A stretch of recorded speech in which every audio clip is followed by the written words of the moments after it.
Hello मित्र, इस video में हम महावीर स्वामी को पढ़ेंगे जो जैन धर्म के 24वें तीर्थंकर थे। ध्यान दिया जाए, महावीर स्वामी को जैन धर्म का प्रति संस्थापक या वास्तविक संस्थापक के नाम से भी जाना जाता है। महावीर स्वामी का जो जन्म हुआ था एनसीईआरटी की किताबों में 599 बीसी मिलता है, अन्य किताबों में 540 बीसी भी दिया गया है, लेकिन ध्यान दिया जाए 599 बीसी ही सही होगा। तो महावीर स्वामी का जो जन्म हुआ था वो 599 बीसी में जन्म हुआ था।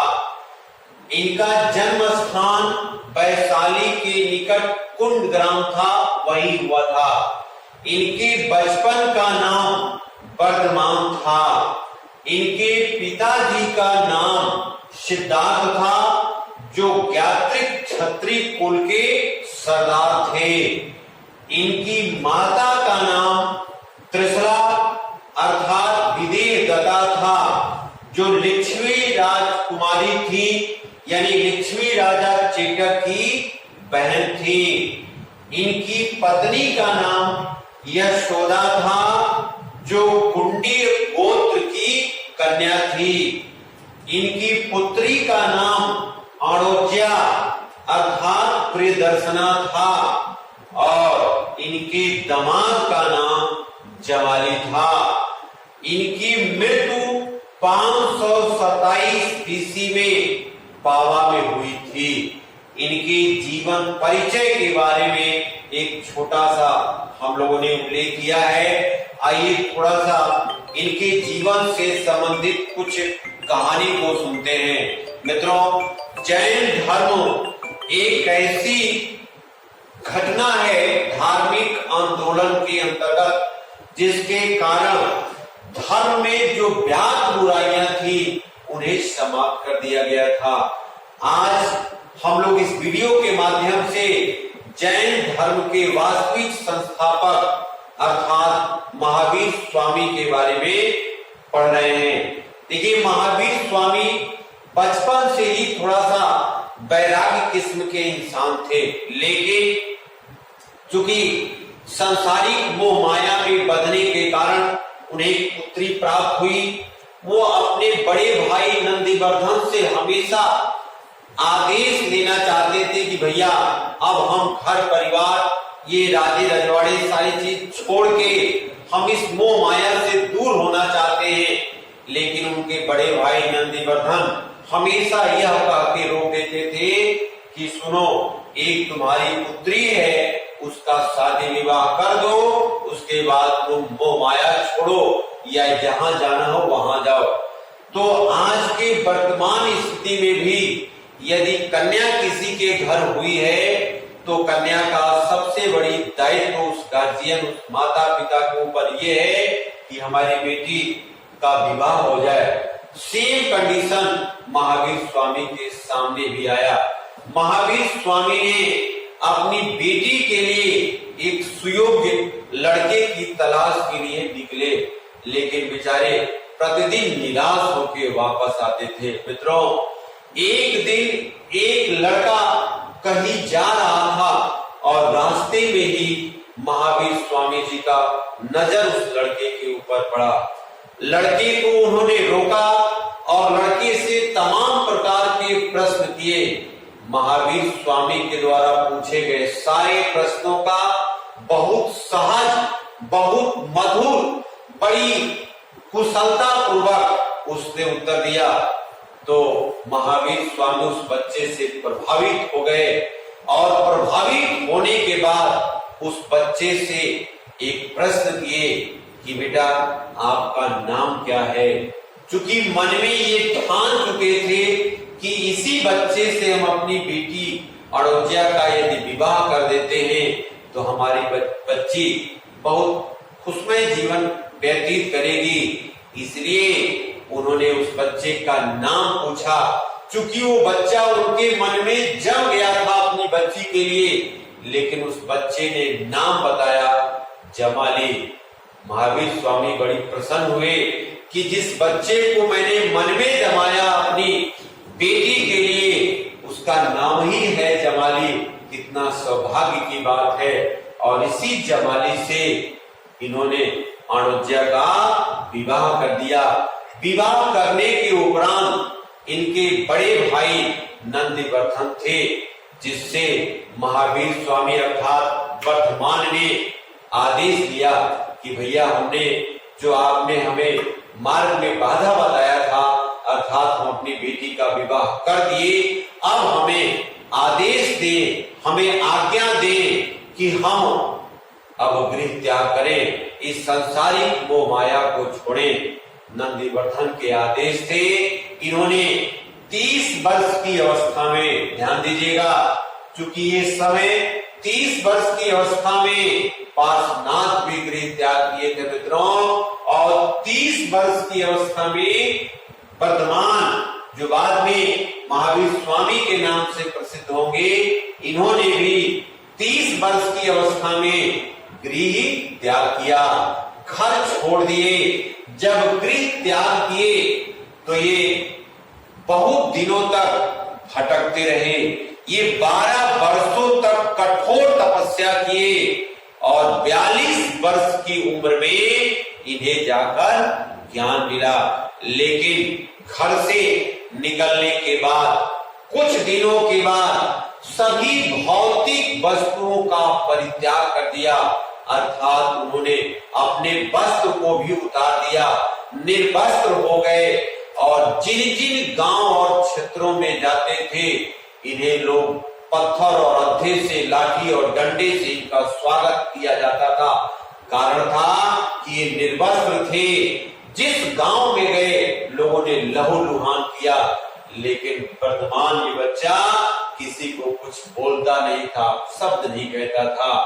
12 वर्षों का कठोर तपस्या जब उनका समाप्त होने का समय आया तो ध्यान दिया जाए, वैशाख पूर्णिमा के 10वें दिन इन्होंने जुम्भी ग्राम ऋजुपालिका नदी के किनारे और साल वृक्ष के नीचे ध्यान लगाया, और यहीं से इन्हें ज्ञान मिला, जिसके कारण वर्तमान का नाम महावीर स्वामी पढ़ा।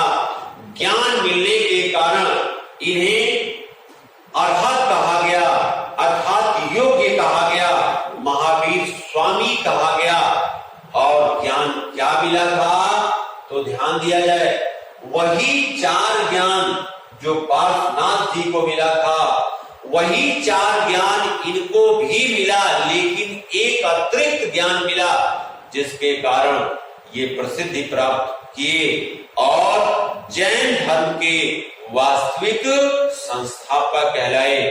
इनके उस 5वें ज्ञान की चर्चा हम लोग करेंगे, लेकिन सभी ज्ञानों की चर्चा करें तो पहला ज्ञान मिला सत्य, अर्थात सदा सत्य बोलना चाहिए। यदि व्यक्ति को कष्ट से दूर होना है तो जीवन में हमेशा आपको यदि सुखी रहना है तो आज के भी परिवेश में ध्यान दीजिएगा, सत्य परेशान जरूर होता, पराजित नहीं होता। तो पहला ज्ञान मिला था सत्य। दूसरा ज्ञान मिला था अहिंसा, अर्थात किसी भी प्राणी की हिंसा नहीं करनी चाहिए। तीसरा ज्ञान मिला था अस्तेय, अर्थात चोरी नहीं करना चाहिए। चौथा ज्ञान मिला था अपरिग्रह, अर्थात बहुत धन की लालच नहीं करना चाहिए। और 5वां इनका जो महत्वपूर्ण ज्ञान था वो था ब्रह्मचर्य, अर्थात किसी भी स्त्री या महिला के संसर्ग में नहीं आना चाहिए। इस प्रकार महावीर स्वामी ने ज्ञान प्राप्त करके इस जैन धर्म को, जो भारत में जन्म लिया था, पूरे विश्व में इसे प्रचारित प्रसारित करने का कार्य किया।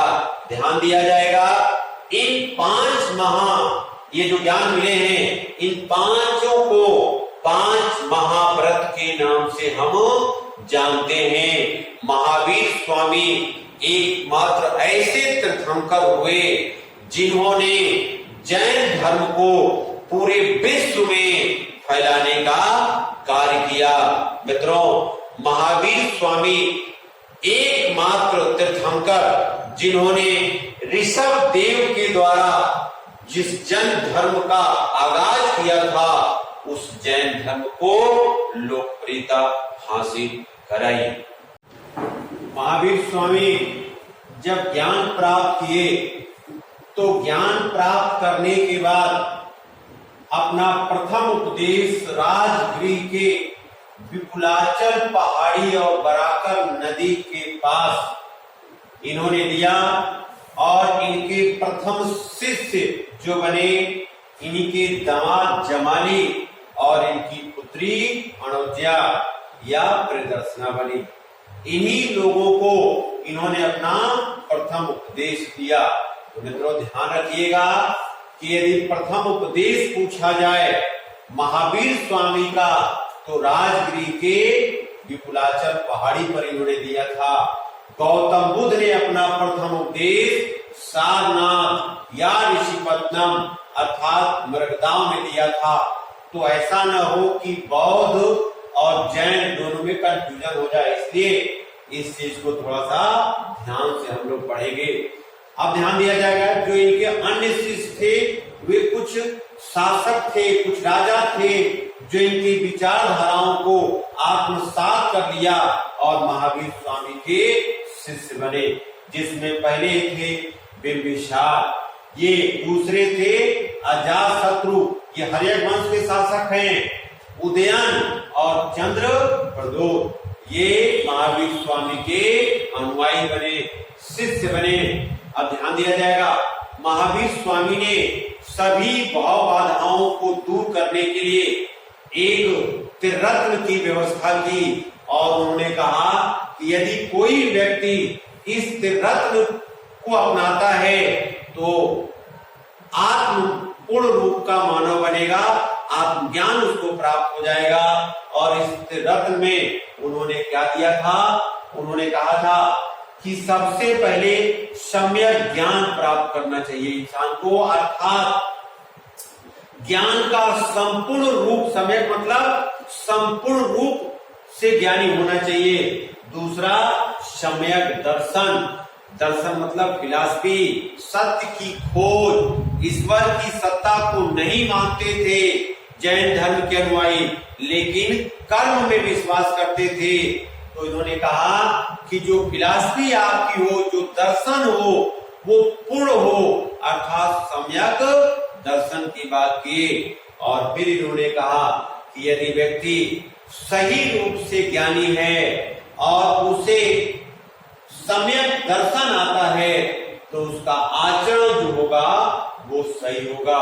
अर्थात ध्यान दिया जाए, यदि किसी व्यक्ति को अधूरा ज्ञान होता है तो निश्चित है कि उसकी फिलॉसफी भी, उसका दर्शन भी अधूरा होगा और उसका आचरण भी सही नहीं होगा।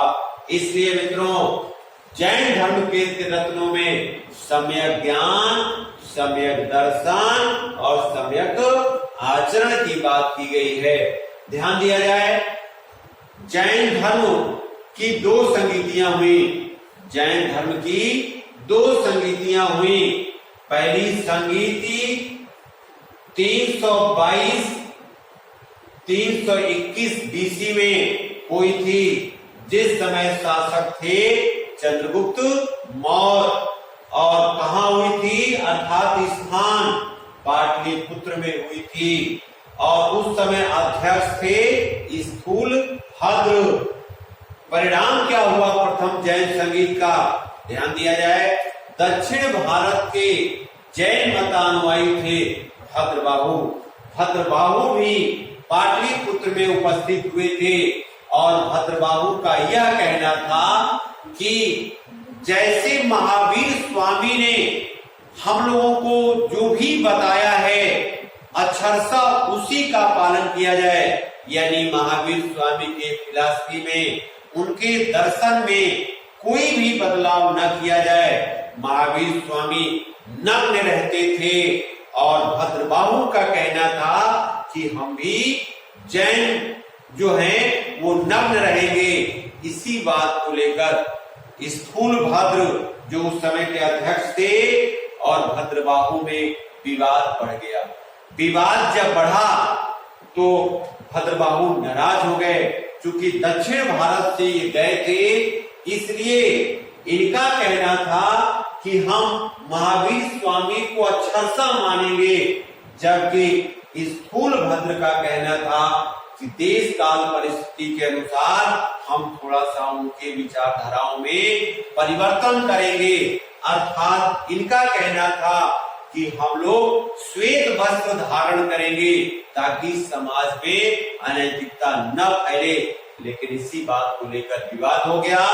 परिणाम स्वरूप प्रथम जैन संगीत के ही समय मित्रों जैन धर्म दो भागों में बट गया। जैन धर्म दो भागों में बट गया।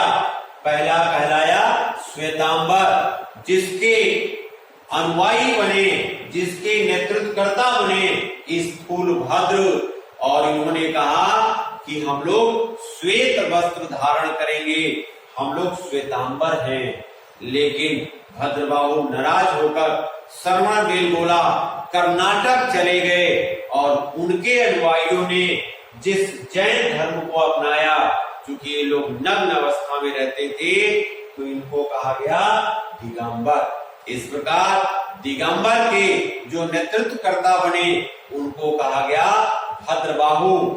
और भद्रबाहु स्थूलभद्र दोनों जैनी हैं, दोनों महावीर स्वामी की विचारधाराओं को मानते हैं। बस अंतर ये है कि ये समय के अनुसार श्वेतांबर थोड़ा सा परिवर्तन करना चाहते हैं, जबकि दिगंबर अक्षरशः महावीर स्वामी को आत्मसात करना चाहते हैं।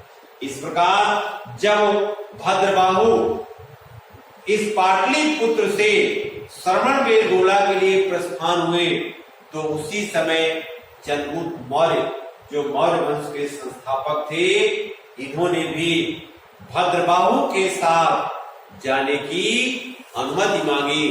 भद्रबाहु के साथ ये भी श्रवणबेलगोला चले गए और वहीं जाकर इन्होंने संलेखना विधि के तहत क्या किया? प्राण त्याग कर दिया। अर्थात संलेखना विधि वह विधि है जिस विधि के द्वारा जैन धर्म के अनुयायी बिना कुछ खाए पिए भूखे प्यासे अपने शरीर को त्याग देते हैं। इस प्रकार चंद्रगुप्त मौर्य भी श्रवणबेलगोला में इन्होंने अपने प्राण को त्याग दिया। ये है जैन धर्म। मित्रों, जैन धर्म में अभी भी और भी कुछ बाकी है। जैसे जैन धर्म में महावीर स्वामी ने एक सिद्धांत दिया था जिसका नाम था, थोड़ा सा यहां देखेंगे, सिद्धांत। इसमें महावीर स्वामी का जो सिद्धांत था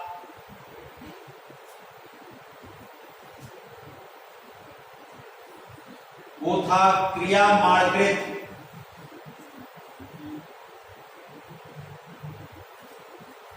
क्रिया माणकृत का सिद्धांत। अब ध्यान दिया जाए, क्रिया माणकृत अर्थात महावीर स्वामी ने ये कहा अपने सिद्धांत के माध्यम से कि व्यक्ति अपने मन में जो सोचता है उसी के प्रतिफल के अनुसार उसे पुरस्कार और दंड दिया जाए।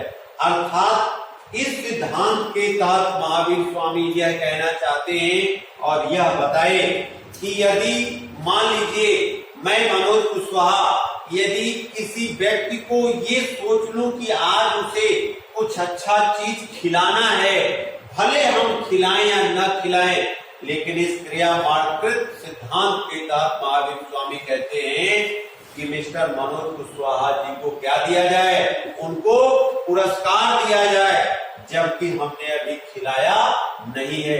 अर्थात महावीर स्वामी के अनुसार क्रियामाणकृत यह कहता है कि यदि आपने अपने मन में कुछ अच्छा सोच लिया तो आपको पुरस्कार, और गलत सोच लिया तो आपको दंड दिया जाएगा, भले वो कार्य पूरा हो या न हो।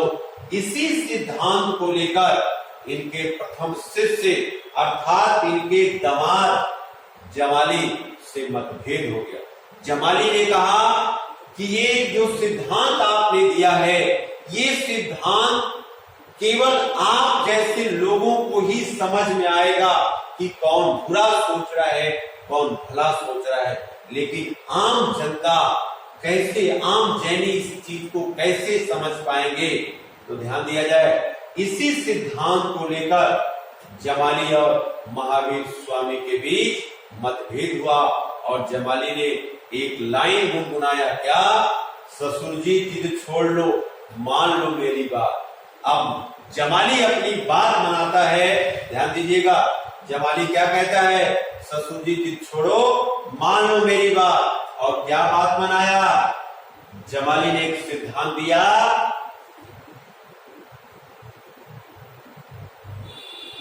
और ये सिद्धांत था बहुरतवाद।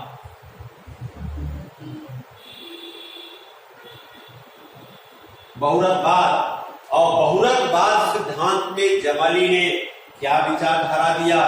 इसने क्रियामाणकृत सिद्धांत के विरुद्ध में एक तथ्य प्रस्तुत किया कि यदि कोई व्यक्ति अपने मन में किसी भी प्रकार का कार्य, चाहे वो गलत और सही सोचता है, तो क्रियामाणकृत कहता है कि सोचने के आधार पर उसे दंड और पुरस्कार दिया जाए।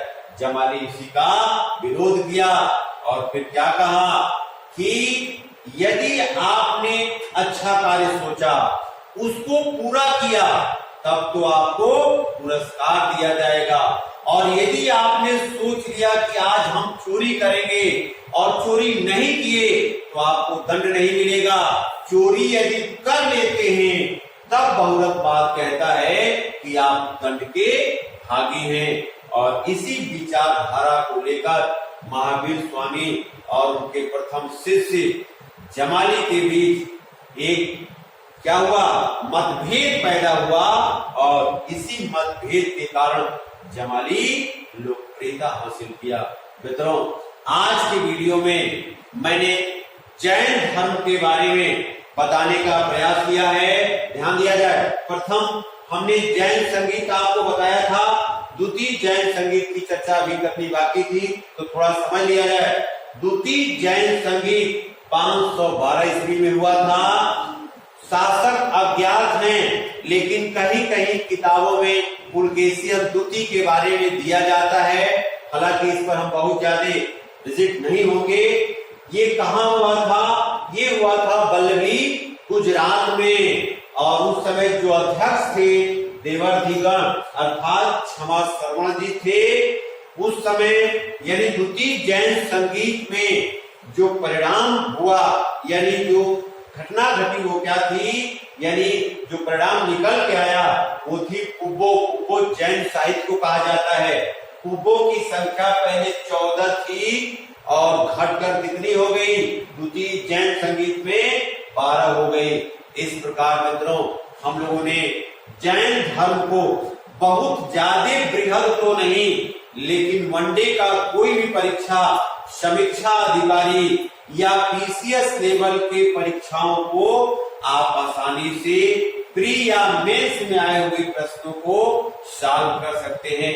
मित्रों, एक अनुरोध मैं आपसे पुनः कर रहा हूं कि यदि समर्पित कोचिंग के वीडियो में आपको कुछ अच्छा मिलता हो तो इसे निश्चित ही सब्सक्राइब करें, आप शेयर करें, आप लाइक करें और कमेंट करें कि सर अच्छा लग रहा है या अच्छा नहीं लग रहा है। मैं अपने सभी विद्यार्थी जो हमें देख रहे हैं इस लॉकडाउन की स्थिति में, जिनसे मैं ऑफलाइन में नहीं जुड़ पा रहा हूँ, ऑनलाइन यूट्यूब चैनल के माध्यम से पठन पाठन सिलसिला शुरू किया हूँ, और बहुत ही जल्दी हम लाइव क्लास, ऑनलाइन क्लास आपका शुरू करेंगे, जिसमें लेखपाल हुआ यूपीएसआई हुआ, यूपी पीसीएस के एग्जाम के नए पैटर्न पर हम लोग सारे प्रयास जल्दी से जल्दी करेंगे। इसी के साथ आप सभी को नमस्ते, खुश रहिए, स्वस्थ रहिए।